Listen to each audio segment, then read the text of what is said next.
10th edition of the GJW Direct Sail Juice Winter Series is complete, and we held the prize giving at the RYA Dinghy Show at Alexandra Palace in North London.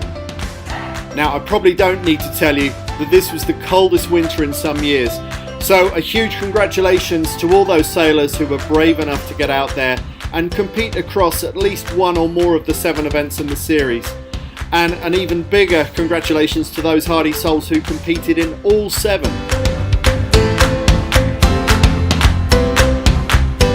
Now, the first event took place back in November, and it was reigning Phantom National Champion Andy Cooch who dominated the Fernhurst Books Draycott Dash to become the early leader in this season's series. It was a light airs contest on Draycott water, which suited the slow and medium handicap boats, although the Great Lakes handicap numbers were certainly doing their work, with 13 different classes filling the top 13 places in this 92 boat fleet. So thanks again to Andrew Craig, who is chairman of the Great Lakes Group and who's come up with the most accurate set of handicap racing numbers in dinghy competition. A few years ago we might have seen as few as 2 classes taking the top 10, so to see 13 different types of boat fill the top places is a great advertisement for what the Great Lakes Group are now doing.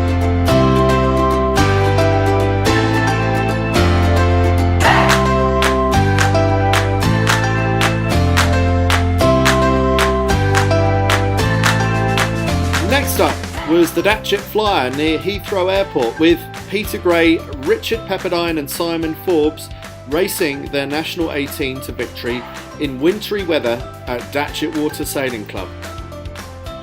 Saturday was a light airs day, which suited the National 18 nicely, although unfortunately too much snow on the Sunday for racing to take place. So it meant that Peter's overnight lead stood and the National 18 won.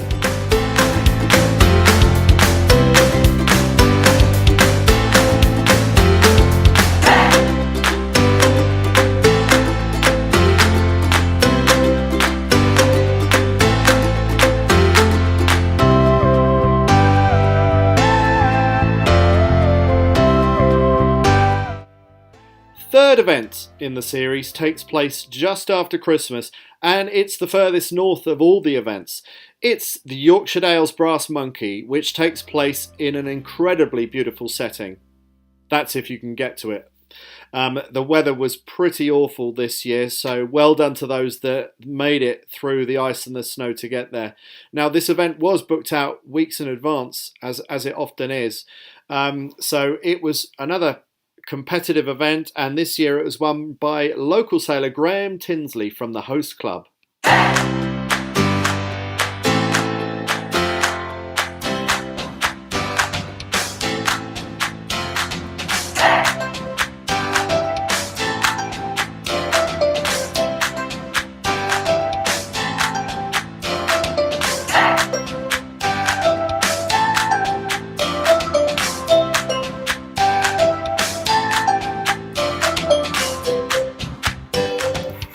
After 3 light air events so far in the GJW Direct Sail Juice Winter Series, the Grafham Grand Prix delivered some big breeze action on a stormy Saturday at the end of December.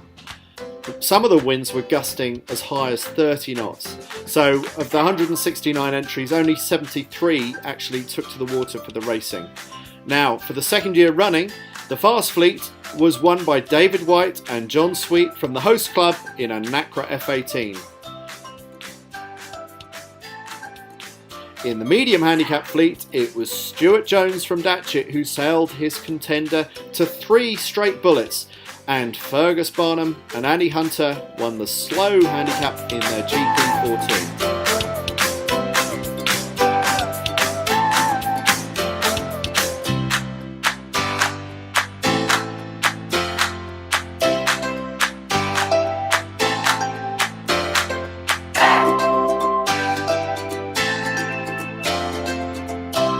Following the reluctant but necessary cancellation of the Bloody Mary for the first time in its 44-year history due to low water levels at Queen Mary Sailing Club a few weeks beforehand, King George Sailing Club in North London offered to step in with a replacement event at very short notice.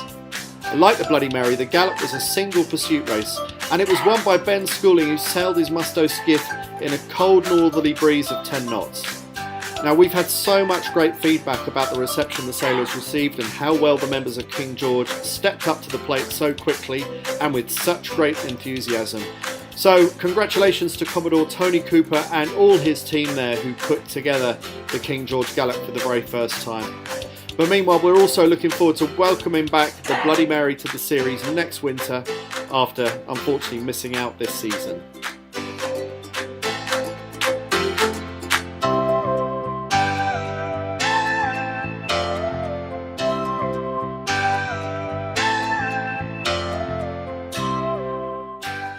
The penultimate event in the series is the John Merrick's Tiger Trophy, which takes place at Rutland Sailing Club in early February.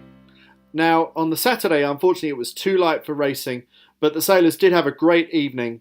It's an important part of the weekend, the Tiger Dinner, which takes place on the Saturday evening at Rutland Sailing Club. And this year, 200 sailors enjoyed some of the usual bangers of mash, which was John Merrick's favourite meal. Now, all the profits from this weekend, including the entry fees, go towards the John Merrick Sailing Trust, which raises money for young up-and-coming sailors who want to succeed at the top level of the sport. And some of the past beneficiaries include the reigning 49er world champions at the moment, Dylan Fletcher and Stu Bithell, who both received awards in different years, some 10 or more years ago. Now, on the Sunday, after little wind the day before, it was actually very windy, so it suited the fireballs down to the ground, not least Ian Dobson and Richard Wagstaff, who raced their fireball to overall victory in the 127 boat fleet.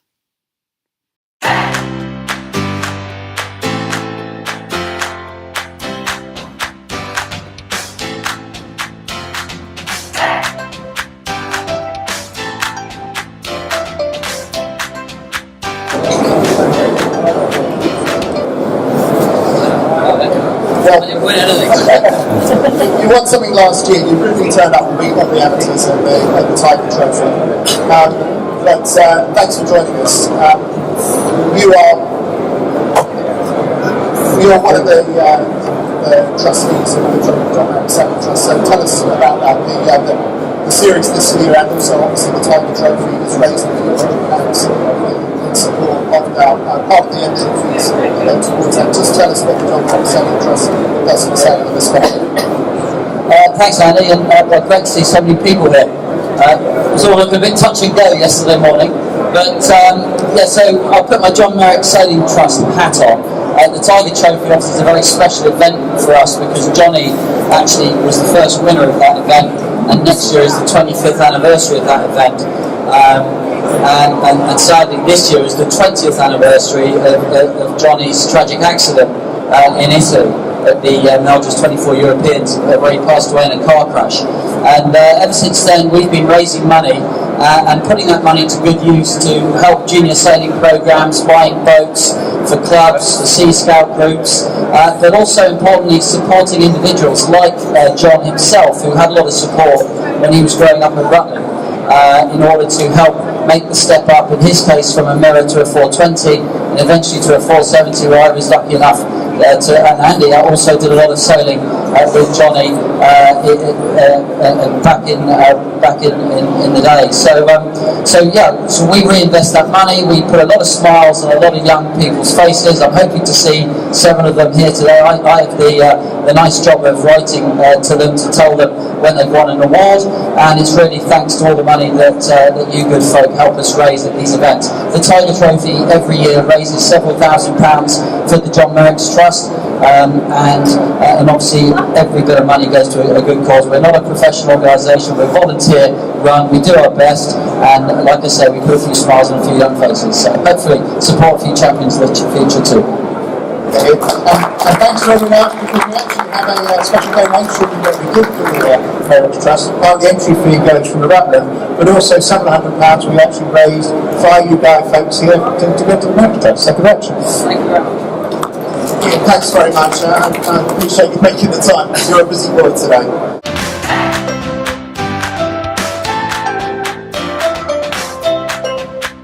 The final event in the series was the Oxford Blue, and there were 4 sailors all in with a serious chance of winning the series overall. Now, nerves appeared to show in the first race in light winds at Farmore Reservoir, with Alistair Goodwin in the Laser, Ben Schooling, Musto Skiff and Andrew Snell in the K1 Keelboat all scoring their worst scores in the opening race. The series leader going into the event and winner of the pre-event online poll to predict the overall winner, Alistair Goodwin got into his stride to rattle off 2 bullets and won the Oxford Blue.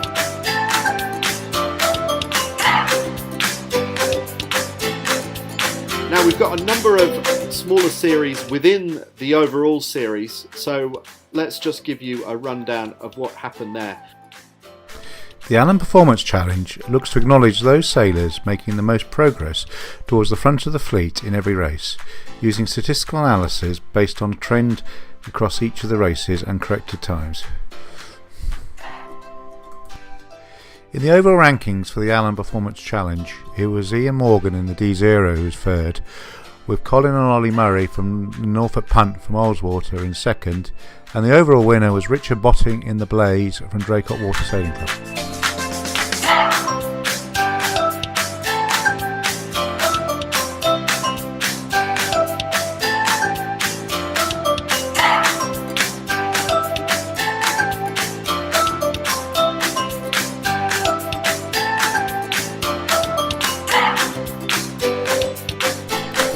The Dinghy Rope Top Class Award is based on the best 3 results from each class across every race. For the 2017 18th series, there was a very close battle between defending champions the Laser class, the Solos and the Radials, with the Solos winning out in the end, the Lasers second and the Radials third. With Andrew Dowley, the MD of Dinghy Rope and now Sailing Chandlery, was on hand to present the prizes. So, third place, the solo class.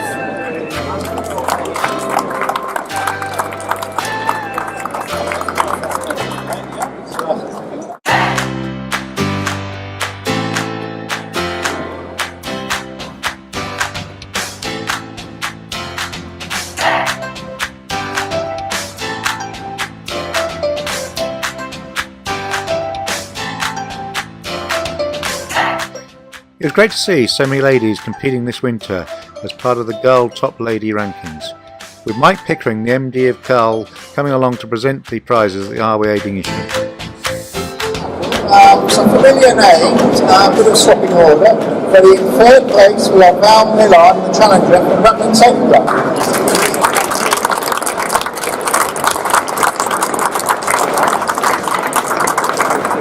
Okay. In second place, last year's winner, looks like she was going to win, but slightly missed out in the last event. Oliver Craig, Draycott Water.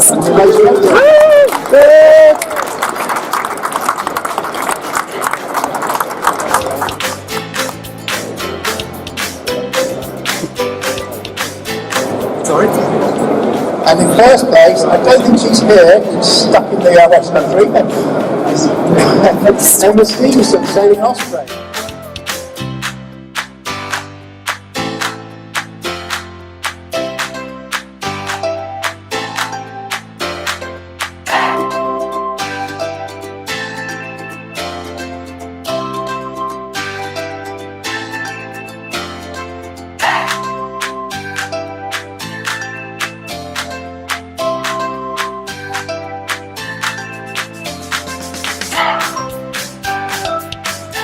So, why don't we push on the youth and juniors? Thanks to the GJW for providing some contribution to it. Give us a discounted entries over multiple ones, which I encourage you up there.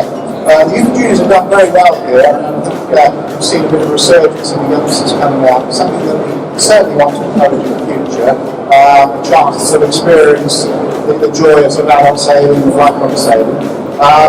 So third place was the graduate of Hamilton Road.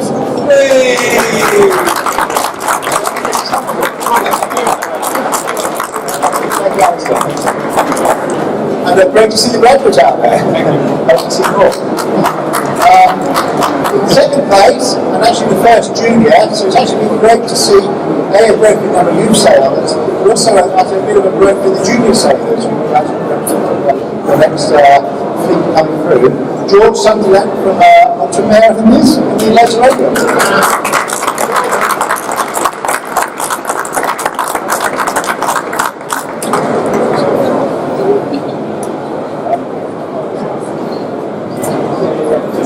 How many events are you competing? 5. So again, the key is getting out there and competing. So you enjoy it? Yeah, I really enjoy it. Great to see you. Hope to see you all the time.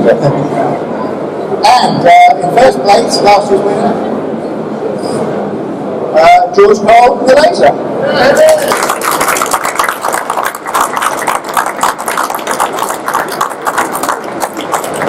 I think you're going to name all the other trophy winners.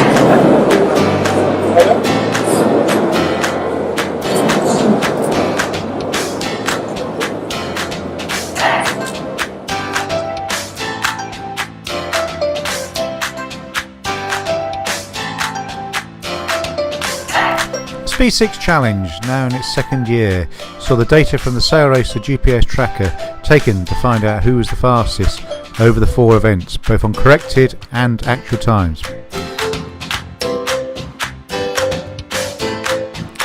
Despite some of the light winds experienced over the 4 tracked events, some of the faster boats were regularly seeing sustained speeds in double figures. All takes of John Carter.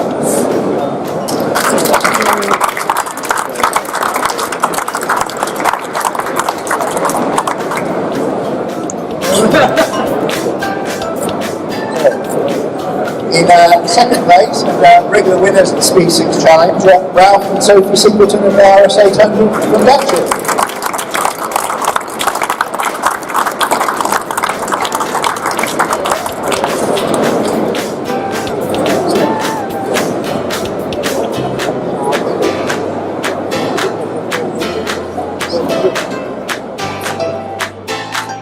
Winner, with over here, again, another regular in this competition is the Mustang Skip of Ben Strawley.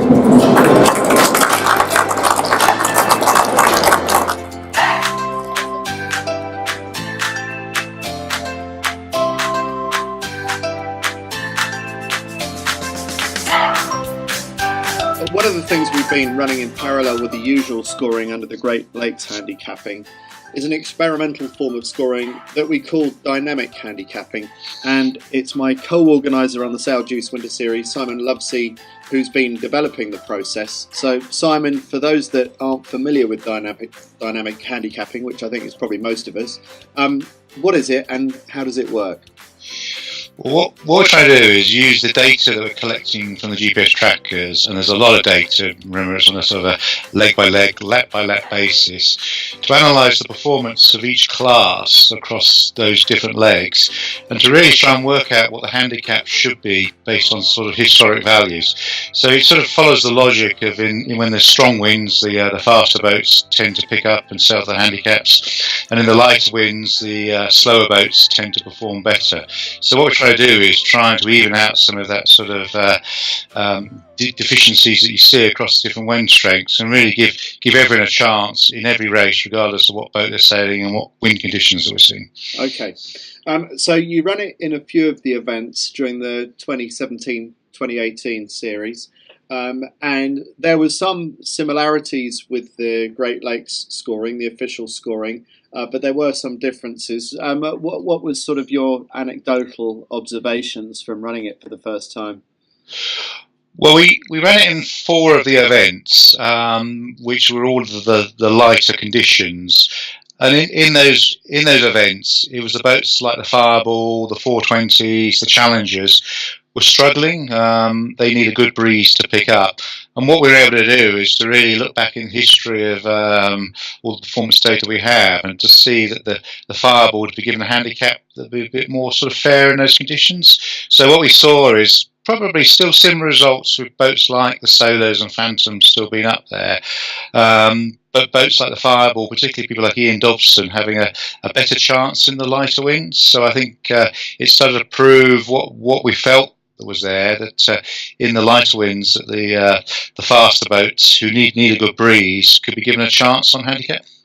And then presumably vice versa in the strong winds, not that we had an opportunity to see dynamic handicapping in operation this particular winter in strong winds. But presumably if the fireballs are given a leg up in light winds on their dynamic handicap, they'd also be pegged back in the stronger winds.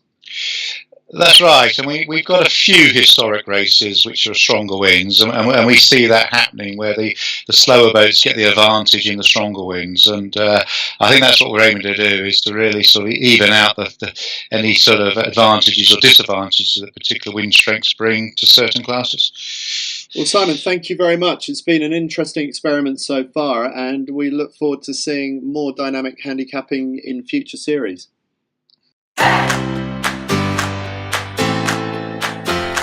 Based on the 3 best results from each club across every race, the Trident Top Club Award was hotly contested this year, with 55 clubs achieving a ranking. In the end, the battle came back down to 3 clubs closely fought out, with previous winners Burfield battling it out with defending champions Datchet, but ultimately it was Rutland Sailing Club who put up the best score to take the award Trident Top Club for 2017-2018.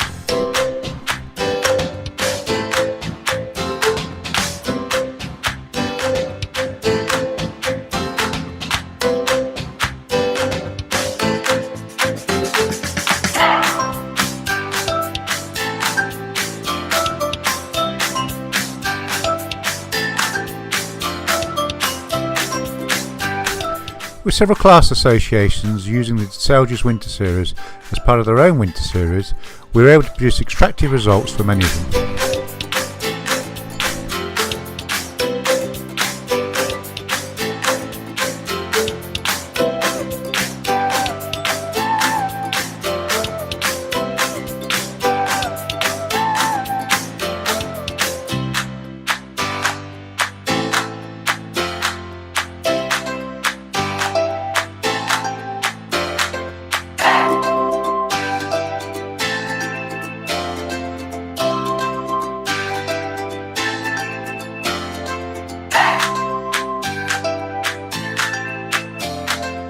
Now for the overall top 10 finishers in the GJW Direct Sail Juice Winter Series. In 10th place was an RS Aero 9 sailed by Chris Lahr from Northampton Sailing Club. In 9th, an Osprey from Weymouth sailed by Emma Stevenson, crewed by Tim Bowden. In 8th, a 505 crewed by former Fireball World Champion Tom Gillard and crewed by Harry Bridden from Sheffield Viking Sailing Club. In 7th place, the father and daughter team of Ralph and Sophie Singleton representing Datchet Water in their RS 800 skiff. In 6th place, a D0 sailed by Ian Morgan from Netley Sailing Club. In 5th, a Laser sailed by Ben Flower from Polysteps Quay. In 4th place, the top double-hander, Phil Meekins and various crews throughout the series, sailing the Osprey from Warsash Sailing Club. In 3rd place, and just missing out on the overall win, Musto Skiff, sailed by Ben Schooling from Stokes Bay. In 2nd place, and a man who led for much of the series, Andrew Snell, who raced his K1 keelboat from ASA. And the overall winner, and first time ever winner in a laser, was Alistair Goodwin from Havisham Sailing Club. Is Alistair Goodwin?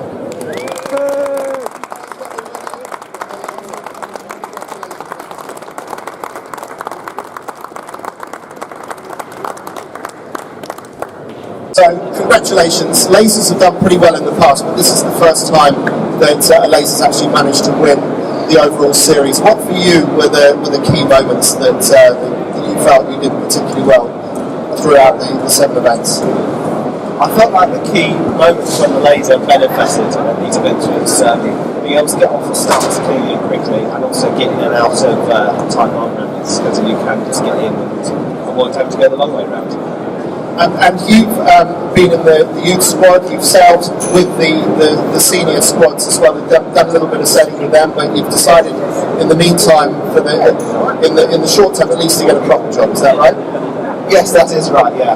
Thanks to my dad for all these years, but I think I do need to start paying my way. But you're obviously taking your sailing pretty seriously. What relevance does racing around with 80 or 100 different types of boats, around all the crazy courses that we have, what relevance does that have when you take it back into standard one design laser racing? I think it means that you have to spend more time thinking ahead and planning for markets, because there's so many of the boats, particularly quicker boats, coming quickly, and you just have to be aware of when they're going to arrive. And coming into Oxford, you, I'm sure, were well aware that you were one of 4 boats that had a serious chance of winning. It was extremely close on points. I don't know if there's any special tactics you can bring to bear in handicap racing, but what was going through your mind? I was thinking of maybe doing the old Benesi tactic of slowing people down, but ultimately I didn't think being in a different fleet of Venezuela, I thought I'm just going to have to sail conservatively and to try and do the best I could on results. Alistair, congratulations, and you're talking about coming back again, perhaps in a different type of boat in the future? Certainly, I'm always up for sailing different types of boats. Yeah, sure. I'd definitely like to do the series again. Well, if you won't mention the other boat, I won't. So anyway, we hope to see you back in whatever boat that may be. Thanks very much, Alistair, and congratulations. Yeah. Cheers.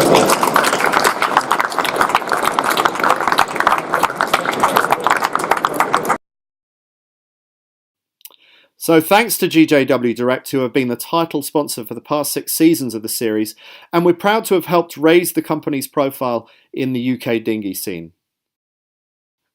So we've been on the hunt for a new sponsor over the past month, and we're very happy to say that we found a new title sponsor, and next year's series will be called the Selden Sail Juice Winter Series.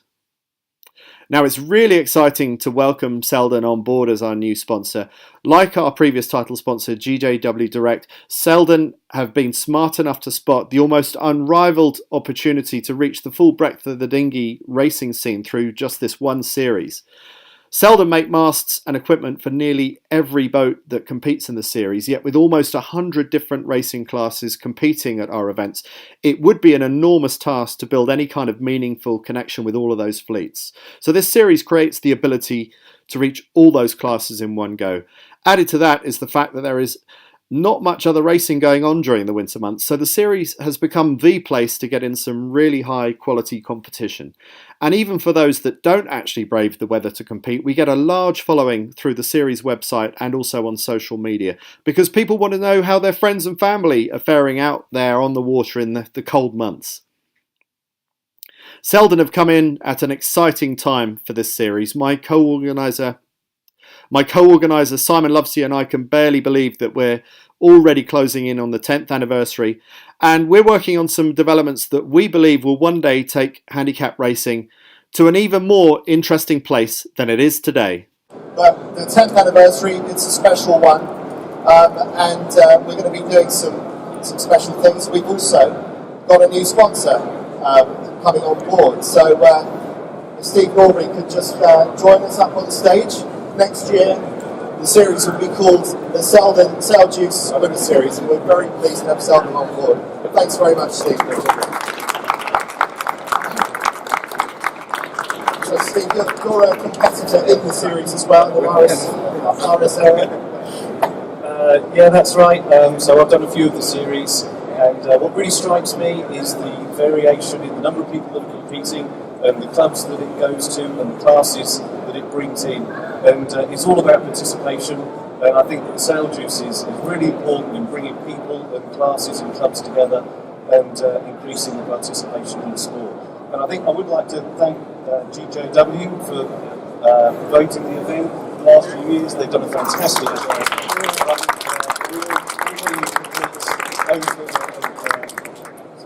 Gratitude for doing that, and it's with great pleasure that Selden can take that forwards. And I hope that next year is a great year and we have a lot more competitors. Steve, thank you very much, and we look forward to working with you in the coming year and hopefully beyond. So thank you very much for joining us. We're really pleased with how season 9 has gone. Congratulations to Alistair Goodwin again, but also to all the competitors, and particularly those that turned out for multiple events. So thank you very much, and we look forward to seeing a lot of you out on the cold, chilly waters next winter for the Selden Sail Juice Winter Series. Thank you.